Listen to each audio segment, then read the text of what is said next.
Right, so we'll continue the first afternoon session of the school.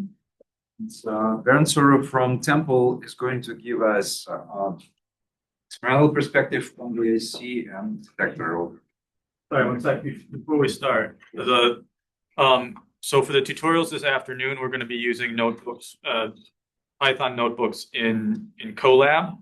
So if you don't have a Colab account, you can register for one for free.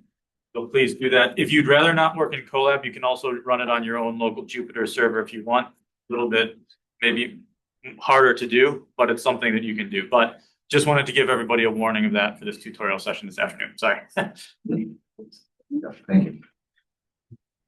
So thank you for the introduction, Alexei. It's a great pleasure to be here. It's now 2026. 34 years ago, I came here to the United States for the very first time. But my first international flight in August 1992, and I came here to Stony. I was a graduate student here in Stony Brook, so I was a graduate student like you here. But I was here, quote unquote, only a master's student, or I was thinking actually to do my PhD here.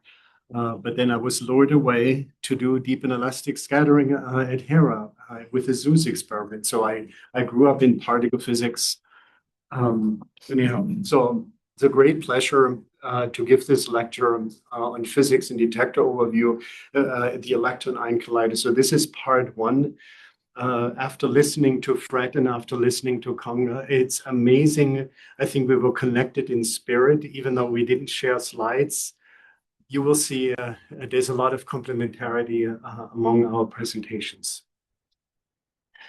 So the first part today, I first want to give you a little bit of an orientation of part one and part two before I walk you through a more detailed schedule for part one today.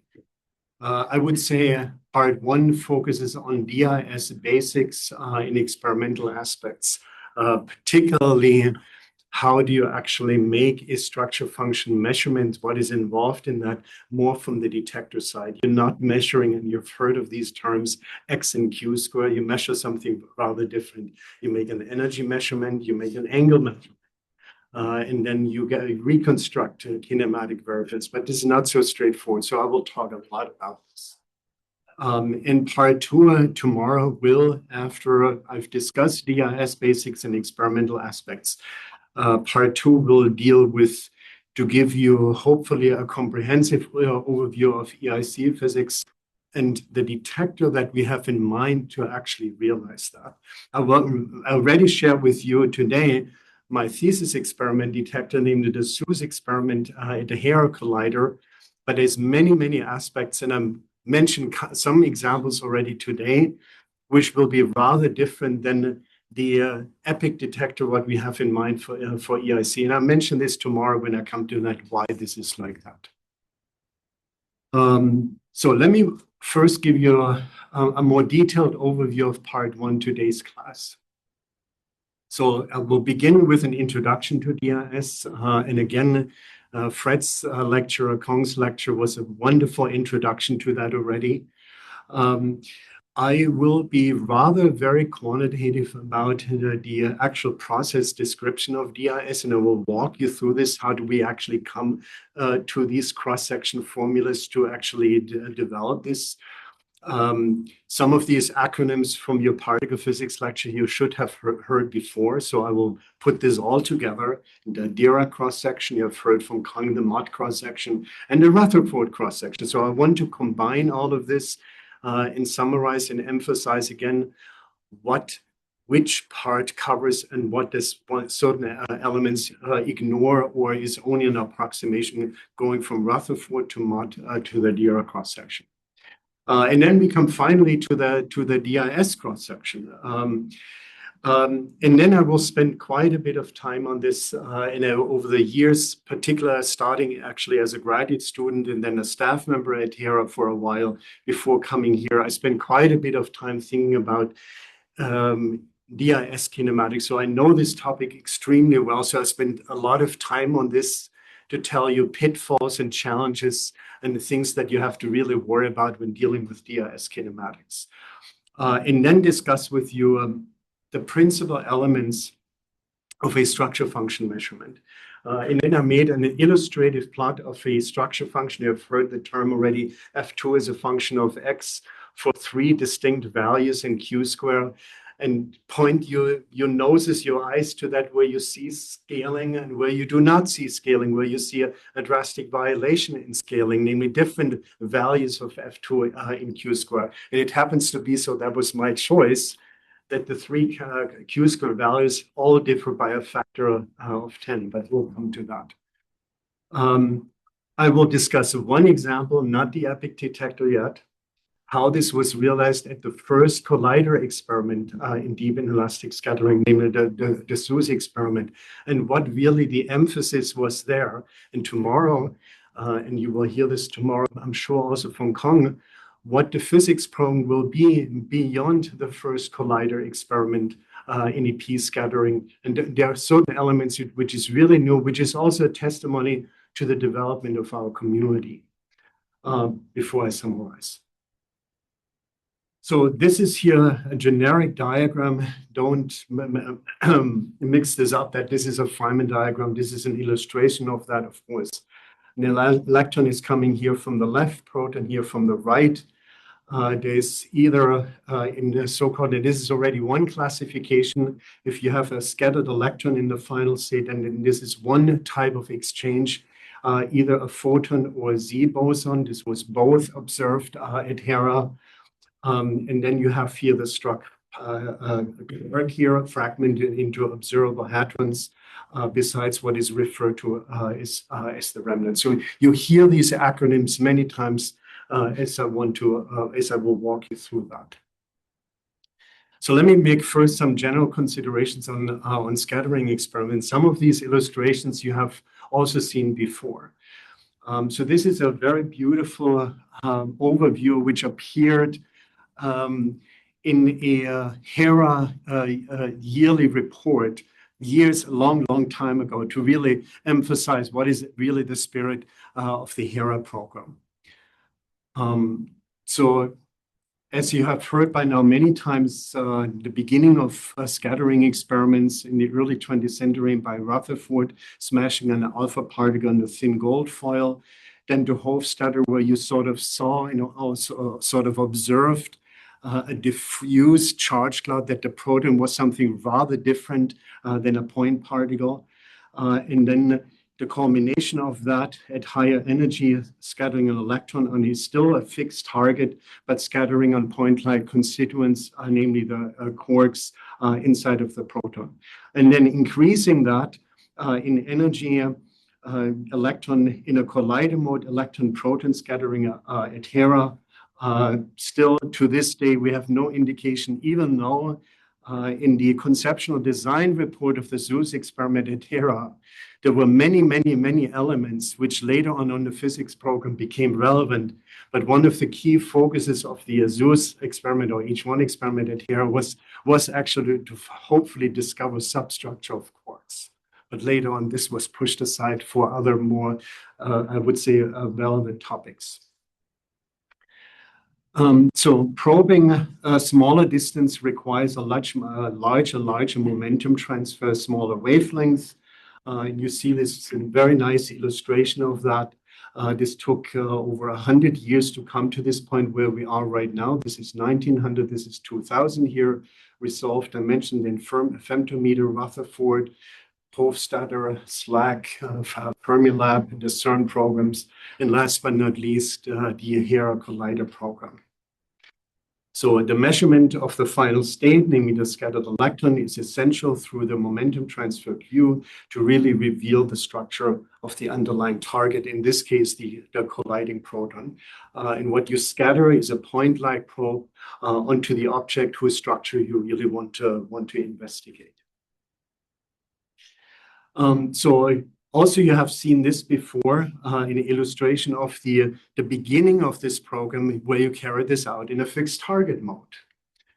the famous end station experiment, just like you sitting here now at a summer school as a graduate student in the mid-90s. I was very, very fortunate. I had a wonderful advisor at the University of Hamburg, co-advisor Erich Lohmann, who recently passed away, and Robert Klanner.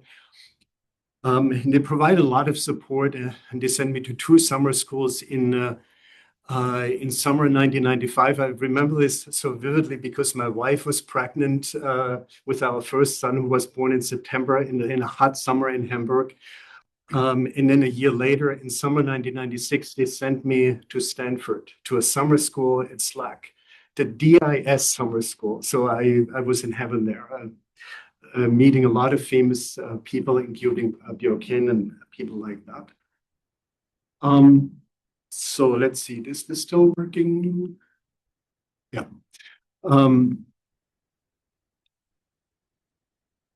Laser pointer, I don't see it. No, I don't see that either. Let me get my laser pointer. On one of these? Yeah.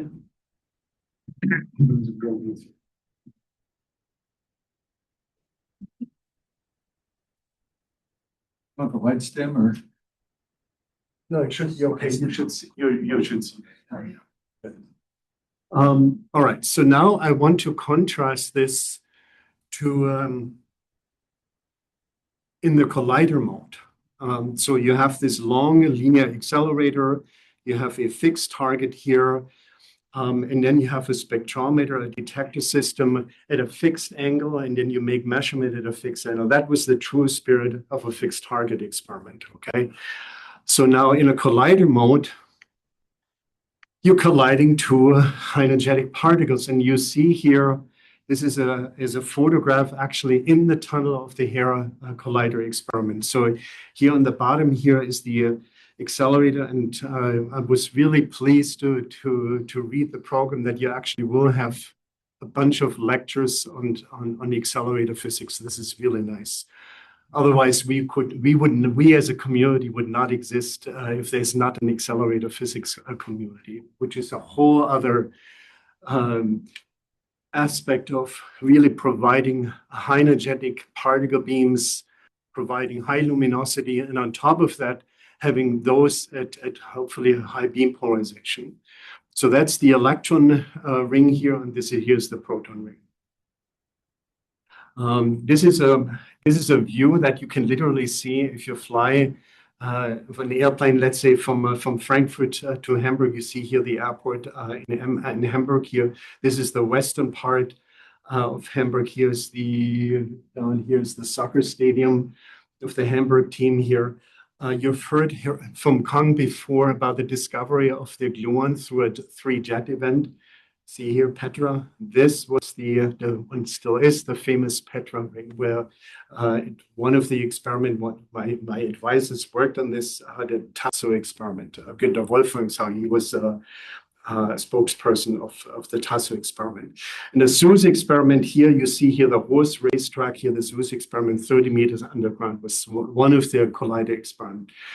Besides the H1 other collider experiment here and with a circumference of 6.3 kilometers or 3.9 miles. So here comes an exercise to you now. This is not a formal homework and nonsense like this, okay? But some of you might have been asked this in an oral exam. I would find this a very, very nice oral exam problem. Or even a written qualifying exam problem, a part of a qualifying exam problem in relativistic kinematics.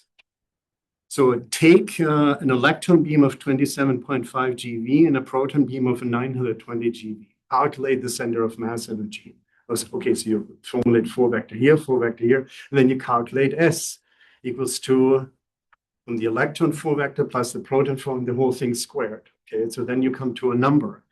Take the square root of that, and then you ask yourself, to reach the same center of mass energy, what type of electron beam energy do I need? to have in a fixed target mode the same center of mass energy like in a collider mode with these two colliding beams. And you come to a very astonishing large number, namely of 54 tera electron volt from an electron beam. That's just not going to happen. Okay. So this is just a very small example of the advantages to carry out particle physics experiment in a collider. So let me give you an example of what you actually see in electron-proton scattering in your experiment, namely two classes of types of more in an inclusive sense type of outcomes of that. So one of which I've actually shared with you already. You have an incoming electron beam, proton beam, and the interaction is mediated by either a photon or a neutral Z within the standard model. You have the struck quark here, the quark remnant, and your other object in your final state to be detected is actually an electron. And this is what we refer to as a neutral current event. Textbook, neutral current event. Neutral referring to these exchange boson, a photon or Z. And here is a very beautiful event display from the Zeus experiment. So to give you an orientation, the electron is coming here from the left, the proton is coming here from the right. So this is literally cut through the detector. The vertical axis, y-axis is here. The z-axis here is in the direction of the incoming proton beam. That's a convention that you place a right-handed coordinate system, the z-axis in the direction of the proton beam. I'll come back to that a little bit later. And now what you see here, the electron comes in, is not scattered in a very small angle, but a very, very large angle here. So here you see the electron. In these little blocks here, these little rectangular areas refer to certain sections in your calorimeter system.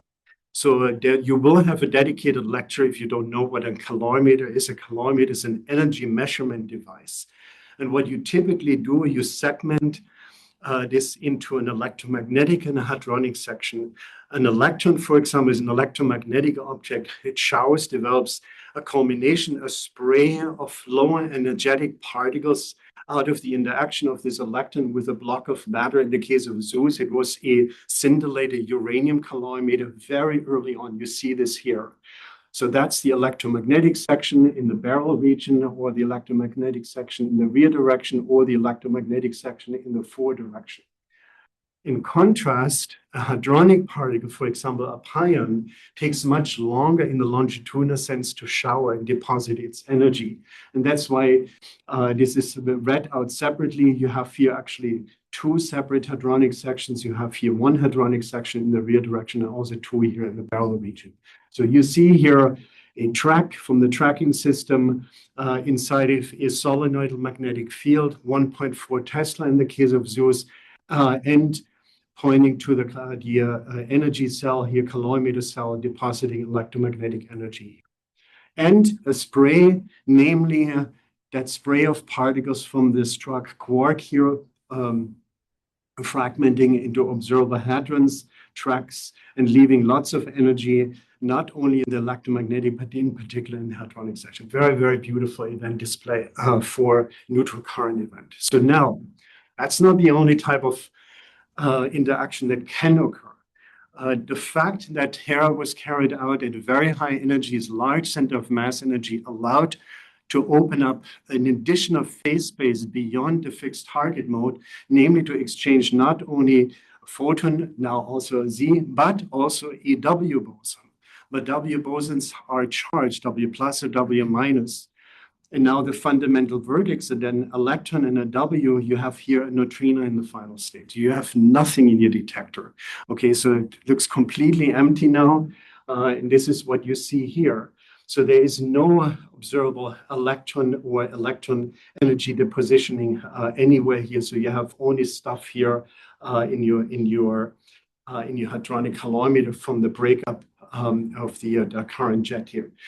I also want to point out to you in beam's eye view in this very beautiful event display. So again, let's go back to neutral current, the balance between the electron here in the struck quark on the one hand, and here the struck quark here. So this portion here, and nothing on the other side, namely the neutrino escapes the detection essentially. So these are what I want you to take away. Those are two main classes of inclusive measurements, neutral current events versus charge current events. Okay.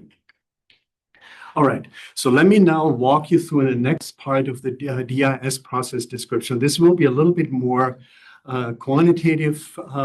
It complements nicely what you have heard before from Fred and Kong. The first part, what I want to focus on, what is referred to as a so-called Dirac cross-section. So what is, if you hear the term Dirac cross-section, what is behind there theoretically is you assume the proton is a point-like object. Okay, let's just assume that the proton is a point-like object, not of infinitely large mass, and it collides with an electron. And on top of that, obviously, we all know that the electron and the proton are fermions of spin 1/2. So you take that into account. Okay, so let's do a calculation of a spin 1/2 electron on a spin 1/2 heavy object, but you're not taking this mass of this object out to infinity. It's a wonderful calculation in quantum electrodynamics. Some of you might have done that. Griffith's textbook, which I really love, which I used a lot when teaching particle physics, is completely outdated. I've written with colleagues a new book in high energy physics, or nuclear and particle physics rather. But to me, it's still pedagogically one of the best books to get an introduction into the practicalities and how to actually apply quantum electrodynamics at leading order. I mean, if you want to learn quantum field theory, not using this book, that's a whole other ballgame. All right, so here it is leading order Feynman diagram. So you have the incoming electron here. So time goes from the bottom to the top here. The incoming electron, the outgoing electron, incoming electron energy is E, the outgoing electron energy is E prime. And here is your Dirac particle. So here, your proton of mass m by the spin 1/2 particle. Okay, so we're not taking this mass to infinity here. We're not doing that. Okay, so we're taking these mass effects into account. So form momentum of the incoming Dirac particle is P2, outgoing is P4. E prime, the energy of the outgoing electron, is kinematically determined by E and theta. This is a very nice exercise. It's actually a homework problem in Griffiths. Here's the result of that using some 4-vector kinematics. So if m would go to infinity, a very, very heavy target, then E prime and E equals to 1. And some formulas, which I will show you later on, actually simplified quite a bit if those are the same. So let me show you now the result of a scattering process. So if I were to now apply Feynman rules at leading order, and some of you might have done that, you write down the cross-section d sigma d omega, and you evaluate the average amplitude square for this process. You apply your Feynman rules, leading order QED. It's a longer calculation, but it's a very useful calculation. This is one of the calculations in an experimental nuclear and particle physics class, which I explicitly do. I think it's very rewarding to see this, where this is all coming from. And here's the result of that, okay? So here you see something, and that's why the lectures, what you have heard before from Fred and Kong, so nicely complement each other. What did Kong write down here? Sine to the power of 4 theta over 2, and motivating that more geometrically. So here's your Rutherford cross-section here in the beginning here. The kinematic constraint, E prime, in the elastic case, E prime over E. Here taking into account the recoil, this cosine square theta over 2 term here, and taking into account the spin of the target, namely the spin of the proton or heavy Dirac particle of spin 1/2. That is what is referred to as the Dirac cross-section. The reason why I want you to show this and see that is, we're talking about now an electron-ion collider. We talked previously, talked a lot about the Hero collider, first observing and investigating proton structure. So how do we quantify this proton structure beyond a point-like object here. And comparing this to this point-like behavior is quite important to see what do these structure functions actually quantify or differ relative to this point-like result. So we'll come back to this a little bit later. So these two terms here in this textbook by Helson and Martin, which some of you also might know, it's an old textbook, but this is brilliantly discussed there. The relevant importance of various terms in the Dirac cross-section, pointing out the impact of the electron spin. Nicely discussed this intuitively in the beginning. The first term and the second term, the impact of the target spin of mass m. So now, let's now do one approximation, namely the Met condition. The electron scatters over a much heavier spin 1/2 particle of mass m here. I've summarized this here, the main four-vector formulation of this situation here, calculating various four-vector combinations. I'm not going through this in all detail here. This is for you to review, to have basically a summary of that. But let me now summarize the main aspect, what you have seen before, namely rewriting the Dirac cross-section using the result of a Mott cross-section right now. Namely, if I combine this term here, this 1 over the polar angle to the power of 4 here, sine to the power of 4 theta over 2, rewriting this in terms of the forward momentum transfer q square here, then we come to this relation here, combining all of this into the Mott cross-section, the kinematic constraint of the scattered electron over the incoming electron. And then if you take this q square term here out here, you have then sine square over cosine square, and you have this famous term tangent square. That is really where this is coming from, okay? So now we can combine this further here and rewrite the Mott cross-section in terms of the Rutherford cross-section, factoring out this cosine square theta over 2 term here for the taking into account the electron spin 1/2. So this is the result we would obtain if the proton would be a Dirac particle. If it would be a point particle, but taking into account explicitly that this Dirac particle has spin 1/2, we're not taking the mass to infinity, and the incoming probing particle electron is spin 1/2. So let's pause for a moment here. We know by now that this is not realistic, but I think it's important to reflect on that fundamental behavior of the proton has a certain mass, it's a fermion, it has spin 1/2. So does the electron, has a certain mass, it's a fermion of spin 1/2. That's what you would obtain, this formula here, okay? So let me ask you this. I have asked this question in an oral exam at one point, or I asked this as a concept question in a particle physics final exam. When was the moment in the 20th century that we know that the proton is something much more complicated than an electron? Since when do we know that? Through what type of experimental work?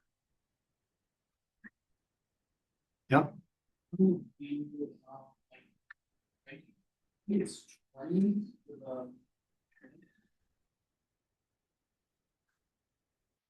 You're going in the right direction as far as time is concerned. So have you heard of the famous physicist Otto Stern, the Stern-Gerlach experiment? He not only did this experiment, he did something else, something very important. He made a measurement of the anomalous magnetic moment. And the anomalous and the value that they obtained was just not something that they could wrap their minds around with in comparison, for example, to an electron. If I quantify this with this famous G factor, G equals to 2. It's very, very different. And for a long time, this was done in 1933, and he was actually awarded the Nobel Prize for that work, Otto Stern. For a long time, the community said, well, we know this, but we cannot understand this. The proton is something complicated, but we cannot understand it. But it certainly is something somewhat different, to say the least, than an electron. And it took until the late 1950s into the 1960s with theoretical work from Miguel Mann and then culminating with the experimental work by Hofstadter in the famous slag experiment to really grasp some deeper understanding of that. But so my statement to you is, when do we know something already experimentally that the proton is something rather complicated, goes actually back to the early 1930s with the measurement of the enormous magnetic moment. So let me now go a step beyond that, namely a quantitative formulation of elastic AP scattering. So when we are calculating, when you go through a calculation of in quantum electron dynamic, calculating the amplitude, the average amplitude squared, you basically have a relationship like this. And you saw this in one of the slides by Fred this morning. You have the leptonic tensor here. Here, this is the incoming electron, outgoing electron, incoming proton, outgoing proton here. And if the proton would be simply a Dirac particle, spin 1/2 electromagnetic object, boom, it would be completely straightforward to formulate this, and completely straightforward also this, even the second tensor here. But life is not so easy. So since the early 1930s, we know that the proton is something much more complicated. So the proton cannot be just a Dirac particle of G1 T equals to 2. So it's not just this point blob here, but something unknown here. And I cover now my ignorance here, what is actually going on here by this blob here. And first decompose, and Fred pointed this out already here, this rank 2 tensor here in terms of unknown quote-unquote coefficients, referred to in elastic AP scattering as form factors, okay, to be measured, to be constrained. So we do not know exactly how this tensor looks like, but we can decompose this in terms of coefficients to be constrained by experiment. And they have a fundamental relation, and Kong discussed this very nicely, the relation between form factor on the one hand, and charge distribution on the other hand through a Fourier transform. So in a high energy limit now, if you perform this calculation, the spin average matrix element squared, you see here these coefficients K1 and K2. I follow here the terminology as in Griffiths. Here is the Dirac particle result here. Then we would find the following here. And you can resurrect the Dirac cross-section for values of K2 in the following way and K1 in the following way, and recover basically the Dirac particle result here. And the reason why I wanted to show you the Dirac particle result before here, just so that you get a sense for where does this all coming from, meaning again, taking into account the electron spin together with the Rutherford cross-section, taking into account the spin of your target, but quantifying your ignorance now, what you not know, namely about the underlying proton structure in terms of these unknown form factor to be constrained. So let me now make a little bit more of an experimental connection here. What one typically now is doing is one formulates still two unknown factors, form factors, K2 and K1, not explicitly as such, but in terms of electromagnetic, electric and magnetic form factors. There's an important kinematic variable here, tau. Tau is minus q squared divided by 4, the mass. If that mass of this target is very, very large, then tau goes to 0. This will become important in the following discussion. And if I formulate now this elastic EP cross-section in terms of these form factors called now electric and magnetic form factors in the following form, then you come to this famous formula, which is called the Rosenbluth formula. Some of you might have heard about this in your particle physics classes. And if GE and GM is 1, then you recover exactly that, what I referred to before as the Dirac cross-section. So therefore, now you get directly a sense, if GE and GM is just 1 and there's no structure, no dependency on the scale, then you would scatter on a point-like object here. So literally, if G and GM is 1, then you would recover the Dirac cross-section. So let me summarize this again here. The Rutherford cross-section, which Kong very nicely illustrated the recoil term here, E prime over E. If you were to scatter your electron on a very heavy target, for example, what Hofstadter has done on carbon, for example, well, the carbon is much, much heavier than the electron, then you could approximate this E prime equals to E here in this case here, taking into account the spin of the electron here. And if GE and GM would be 1, then you get exactly the Dirac formula here again. So GE and GM encode the spatial charge and magnetization distribution for this target. For a heavy target, so I remind you again, if the mass would be very large, so for simplicity, let's imagine m goes to infinity here, then tau goes to 0. So what would then happen? So tau goes to 0, the second term you can ignore. Tau goes to 0 here, so you can ignore the contribution of the GM square terms here, and you would have essentially only the GE square term here, that form factor. And that's pretty much what Hofstadter has done when he was scattering an electron, spin 1/2, on a heavy target like carbon to investigate the charge distributions of these heavy nuclei. But again, let me emphasize, to develop some intuition, if GE and GM is 1 here, you can nicely see we recover that Dirac cross-section formula exactly down here. So now let me actually show you now some results and contrast this. What does this all mean? So imagine you have a homogeneous sphere which would look like this here, a charge distribution with an edge like this here, then you would get some kind of an oscillating behavior in your form factor dependence. If you would have an exponential behavior in your charge distribution, then you would this would refer to as a dipole type behavior for your form factor. And if you have a point particle, and Fred emphasized this very much, if you have a point particle, then you have basically, let me call it for simplicity, we can always scale this form factor is 1, meaning you have no dependency on the scale. Whatever you do, you crank up your resolution power, you cannot resolve anything further. You're just probing a point-like object. So you see here the direct connection between form factor, no energy scale dependence on the one hand versus a point-like object that you're scattering on. And here's a result from, here's the reference, one of the famous references from Hofstadter from 1956, scattering, for example, on carbon, this fluctuating behavior referring to the form factor. And here, last but not least, now the scattering on the hydrogen target, so on an electron here, the Nobel Prize was awarded to Hofstadter in 1961 here. These are the experimental result.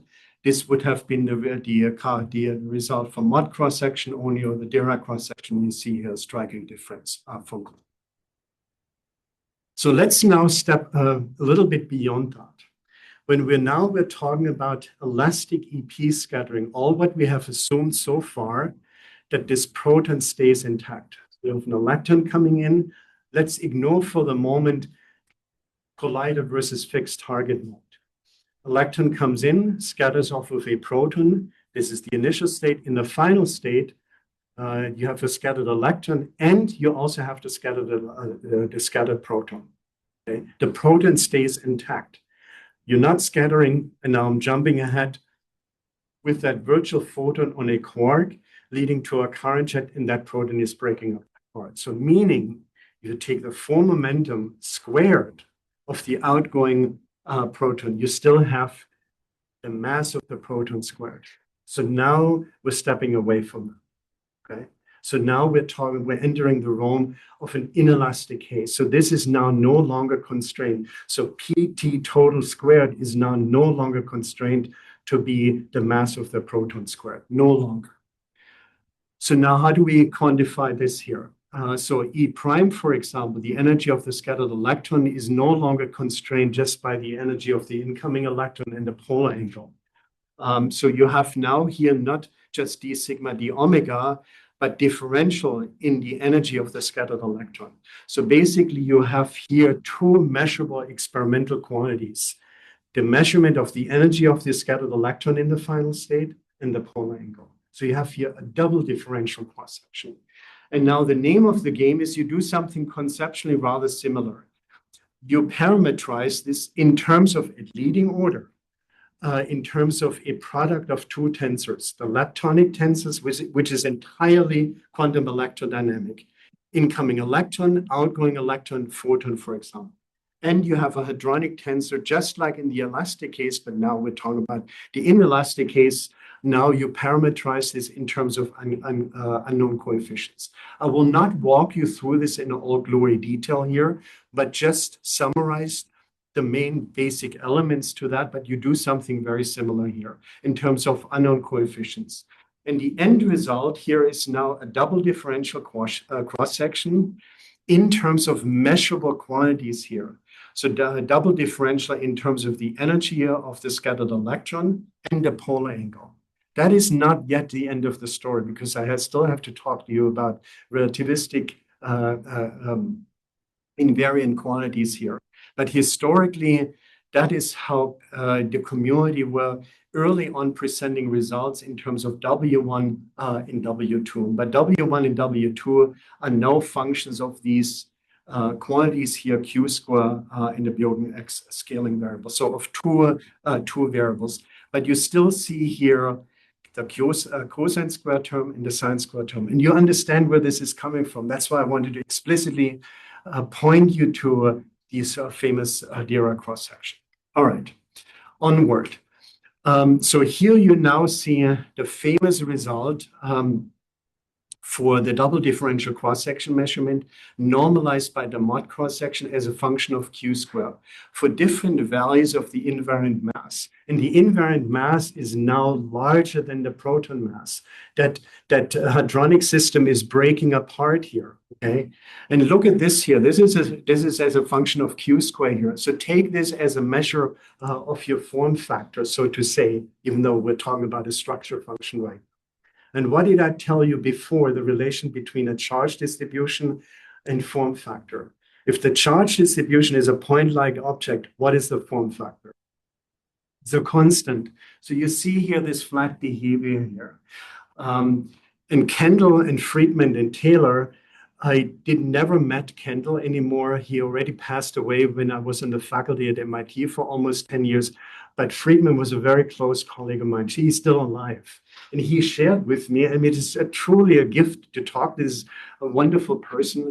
He said, when they made these measurements and they plotted these results and they saw something flat, they were jumping out of their seats. They were saying, oh my God, we were scattering on something point-like inside of the rock. Can you imagine this?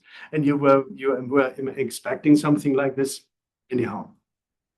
So that must have been a very, very beautiful time. So in summary, concerning DIS process description, I discussed with you the formulation of the Dirac cross-section, including the Rutherford cross-section and this famous cosine square theta over 2 term for the spin 1/2, number 1.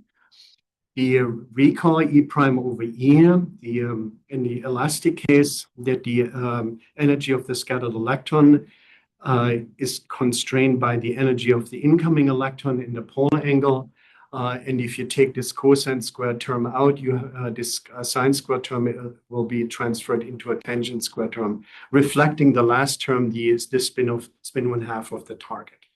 The step then towards elastic EP scattering to quantify your ignorance of this hadronic tensor. But in the elastic case, in terms of these form factor GE and GM, if they're 1, then you recover exactly the Dirac cross-section. And last but not least, in the inelastic case, you have here now a double differential cross-section in terms of measurable quantities, the energy of the scattered electron and the polar angle here, but in terms of equivalent quantities, but now structure function W2 and W1. But depending not just on Q square, but on Q square in X. The total 4-vector is no longer constrained just by the proton mass, because the proton is actually breaking up. And here I summarized mod in the Rutherford cross-section. So let's now start a discussion about DIS kinematics. So let me first summarize mean variables, and then we'll show you an illustration to hopefully develop some intuition of what it means actually to make those measurements. So here's an illustrative underlying Feynman cartoon, incoming electron and proton. Time is from left to right. The outgoing electron, let's assume we have here a photon or a Z exchange in the breakup of the proton here. So this process is defined by formulating 4 vectors for K and P for the incoming electron and proton and the outgoing objects here. The measurement of the structure function proceeds through, in the neutral current case, through a measurement of the scattered electron or the hadronic final state and a combination of both. You might not understand why. You might think, well, don't we just measure the scattered electron and be done with it? I will hopefully teach you today this is by far not sufficient. And there's severe limitations if you were to do or were to focus only on the electron. This was pretty much driven by, if you were to focus only on fixed target experiments. If you're now going to a charge current case, well, you do not have an electron, you have a neutrino. So you cannot characterize those processes anyhow with a scattered electron, but you have to refer to the hadronic final state to determine the event kinematics. This might look a little bit boring. This is sort of, say, a formula sheet for you for various important kinematic variables. The Mandelstam variable S, T, and U. Let me mention particularly S here. I mentioned to you this before in the beginning. Take the electron and proton beam energy of Hera, calculate S, or the square root of S, the center of mass energy in units of GeV, and then determine the electron beam energy in a fixed target mode to result in the same center of mass energy. You get something like 54 TeV or something like that.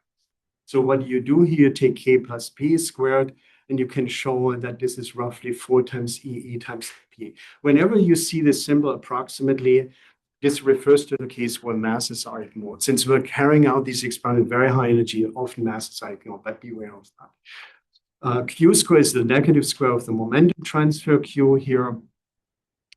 X is the Bjorken scaling variable. And another important variable, and there's one person at Hera in Zeus. He was part of these SLAC experiments, Günter Wolf. He was later on spokesperson of TASO. He always pointed out to me one thing.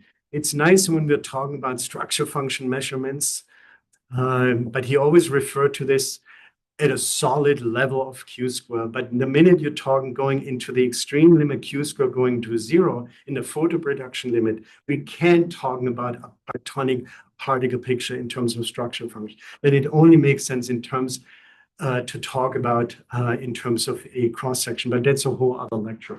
And in that sense, also, it doesn't make sense to talk about X, but he often used then when we're talking about this transition region into the photoproduction limit in terms of W squared, the invariant mass squared of the hadronic final state. So look what it is. P, the incoming proton form momentum, the momentum transfer Q squared. And I want to point out to you one approximation for that. So imagine you're working in a limit where you're probing very small values in X, the momentum fraction of the parton being probed here. Then W square is roughly Q square divided by X here. You can ignore the proton mass here. 1 minus X is a very small contribution. So it's roughly Q square over X. So fixed values in Q square over X. So meaning small values in X, you might have heard in your community, there's a whole physics community who is only contemplating about the behavior of partons, a very small momentum fraction, small values in X, that refers to very high energies relative to the invariant mass square. So large values in W square refers to small values in X. To complete this, nu is the energy of the exchange boson here, E minus E prime. If you normalize this by E, you come to so-called inelasticity. That actually plays an important role as an alternative kinematic variable besides X. And I'll give you a qualitative reason in a moment why. So my first homework informal exercise to you was what? Calculate the electron beam energy in the fixed target mode. And the second exercise to derive this formula here. Q squared approximately S times X times Y. Okay, I will use this a lot in the following diagrams as we're moving forward. So for fixed X and Y, EP collider allows to reach much larger values in Q square, and for fixed Y and Q square, so let's keep Y and Q square fixed, EP collider allows to reach much smaller values in X. All right, so now how do you do this now in practice, all of this? So you formulate your incoming electron and proton in terms of 4 vectors here. And it's a convention that you put your positive z direction, your right-handed coordinate system, into the direction of the incoming proton beam. Any other convention, I would just, my hairs are standing to the ceiling. I couldn't even handle that. This is so ingrained in me, but it's a convention, okay? So the electron obviously in the opposite direction, the outgoing electron using spherical coordinates, and p prime. This is more of an experimental way of handling that, namely the summing up the energy in various calorimeter cells in spatial coordinates. So now you would use that and reconstruct various relativistic invariant quantities, X, Y, and Q square.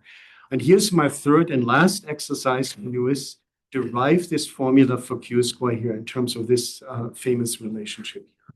But keep in mind this angle here, this polar angle here, is measured relative to the incoming proton beam. The incoming proton beam defines the positive z direction, okay? So actually this is, oops. Can I do this? No, I cannot do this anymore. No, actually, you see this also here. So it is this angle here measured relative to the incoming proton beam. So if the electron is scattered under small angles here relative to the incoming electron beam, the angle that you're actually using is very, very large towards 180 degrees. So now, you can reconstruct now the relativistic invariant quantities X, Y, and Q square using the electron alone, or the Jack and Blondel method, namely the hadronic final state, or a combination of both.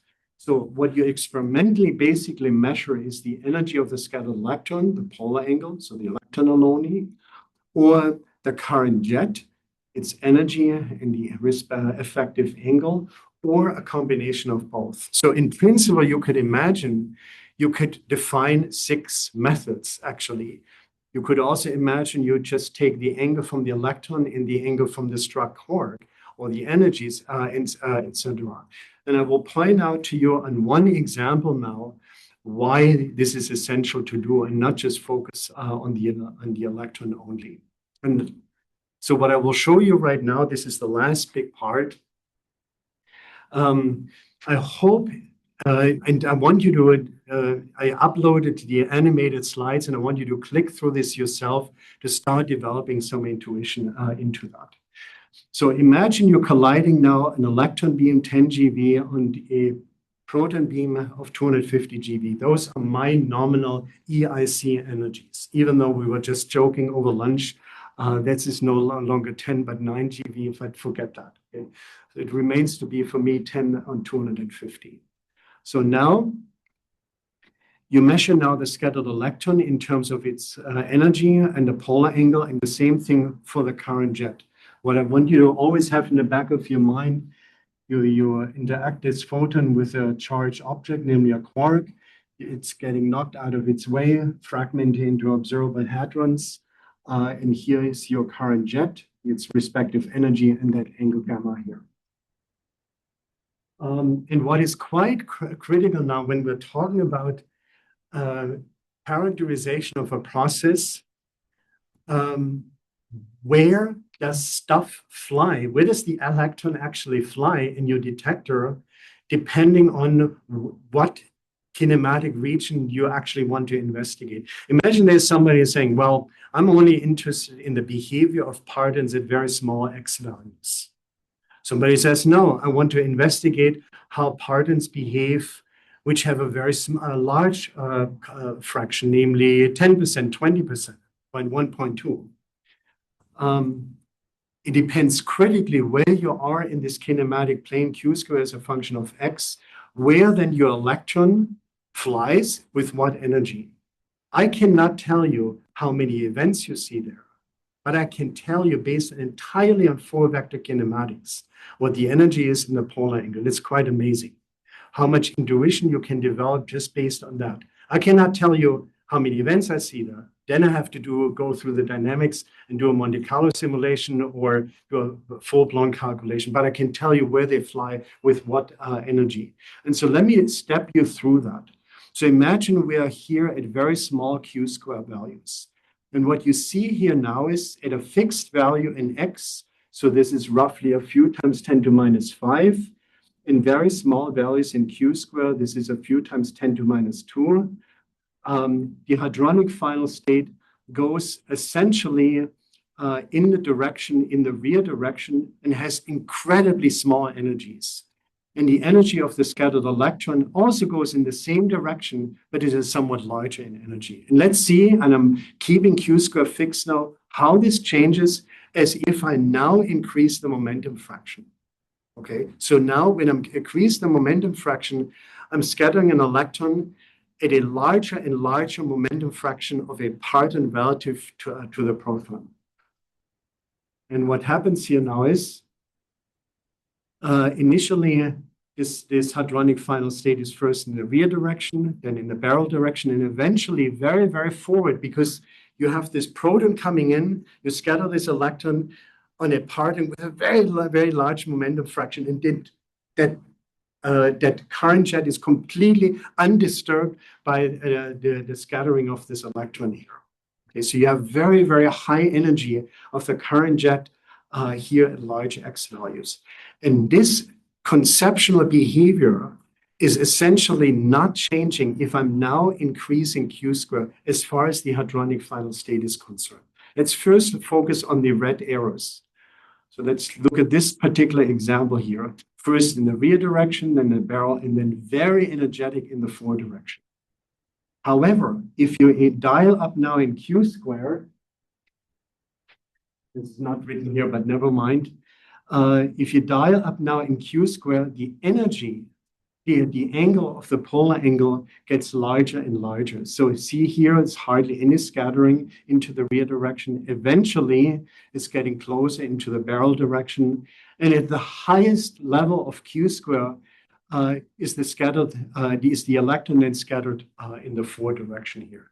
And this underlying picture, this underlying conceptual behavior is not dependent on if I'm now colliding 10 on 250 versus 27.5 and 120 GeV. What changes is, of course, the magnitude of these energies here, but the conceptual behavior does not change. And there's a very interesting region, namely here at the ratio of the electron beam energy divided by the proton beam energy is a so-called kinematic peak. The electron and energy of the scattered electron has exactly the same value as the energy of the incoming electron beam.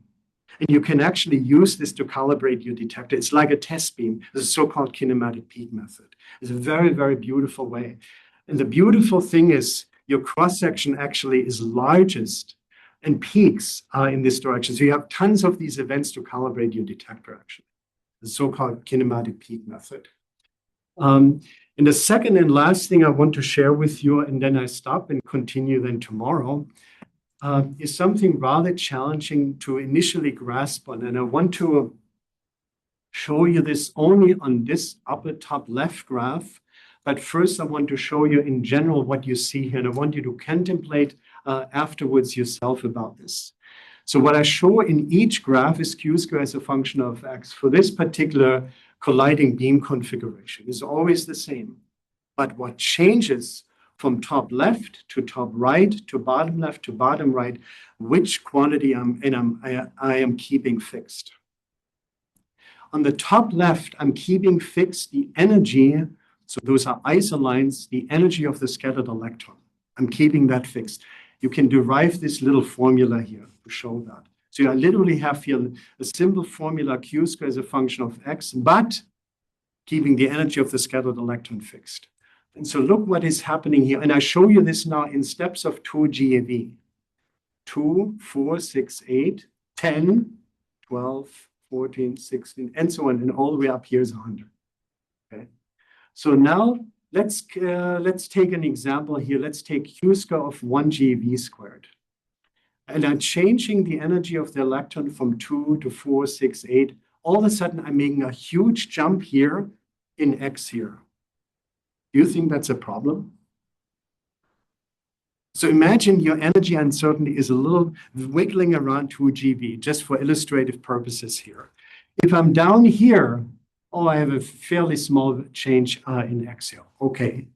But if I'm up here towards larger values in X, my X value jumps all over the place. I have no chance in hell to make a measurement of this process at large X value if I were to rely on the electron method only. And this is why it is important to take into account also the hadronic final state. And you can actually do for yourself, do this for yourself, calculate some partial derivatives, and demonstrate that. And what you see here is there is a pole of 1 over y. Large values in X refers to small values in Y here. You have no chance in hell to get a proper resolution in X if you go towards larger values in X. Kinematically, this is small values in Y here. You would need to compensate this with a perfect resolution of a kilometer beyond a crystal kilometer. But at one point, you completely run out of steam. In contrast, you have the complete opposite behavior if you reconstruct kinematic variables using the hadronic final state. It's the complete opposite. So the message I want you to take away, in a collider experiment, you're not focusing just like in a fixed target and measuring just the scattered electron. No, the measurement of the hadronic final states or optimizing a combination of both is super critical. That was developed at HERA, at H1 and ZEUS, and will continue to play also an important role at EIC.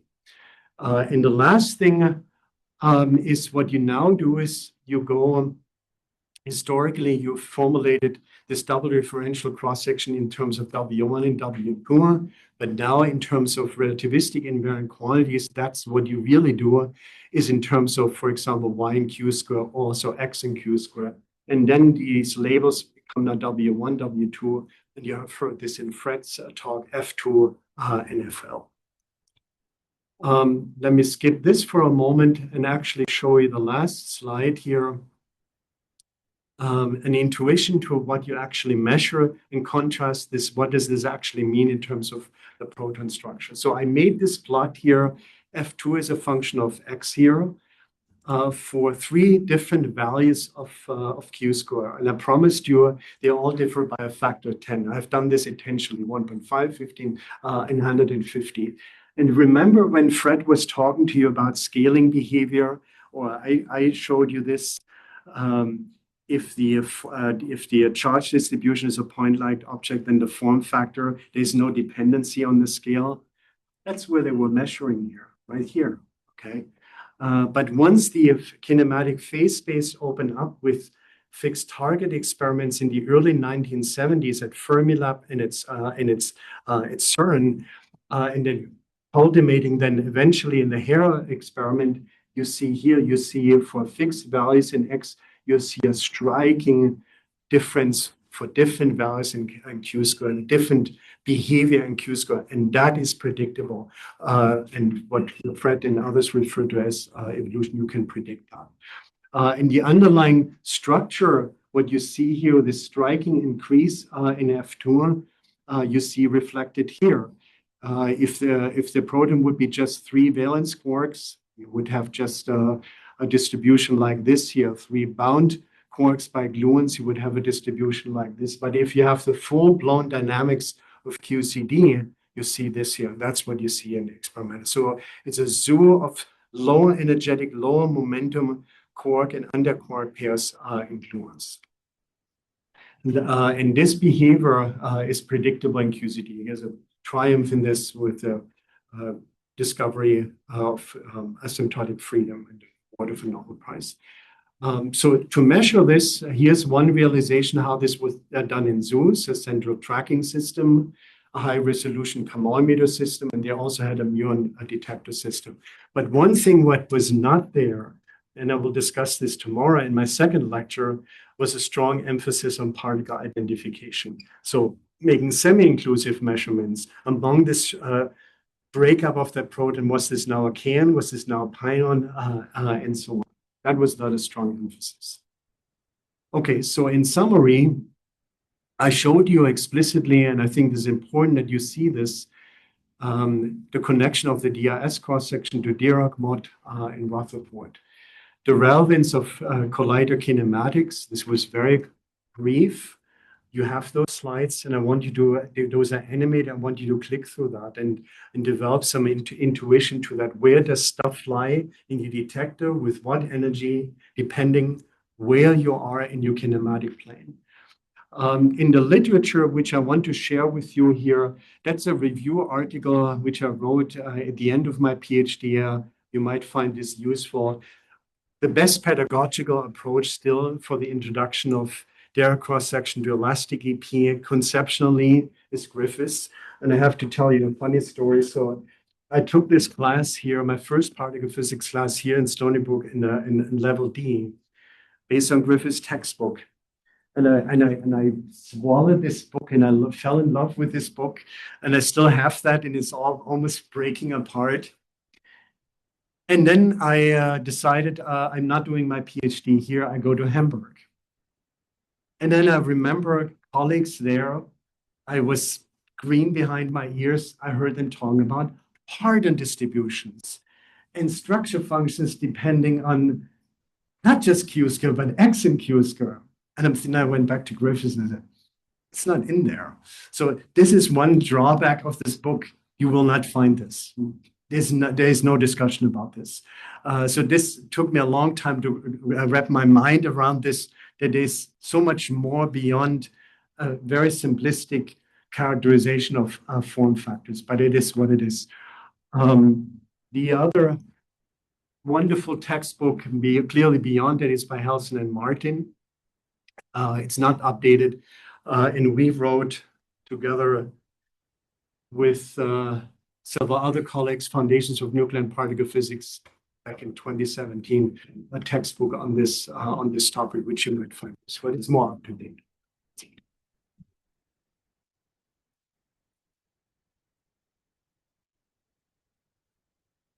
Any questions?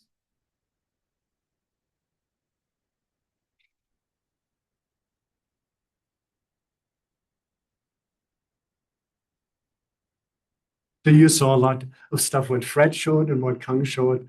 I think even though we didn't share slides among each other. So I think this also shows the beauty, the commonality of the community of the thinking about this topic. I very much enjoyed Kang's very conceptual discussion on the board. We were talking over lunch. Alexei said, you're coming here for so many years and you're sitting here and listening to that, you always find something new. And it's the same thing. I very humbly tell you, I sit in the back there, I listen to Fred, I listen to Kang, I always take something new away. Even though I teach this topic for so many years, I wrote a book about it, you always take something. Never stop learning. I think our lectures were quite unified. So perhaps tonight in our discussions, we can find some unifying theme as well.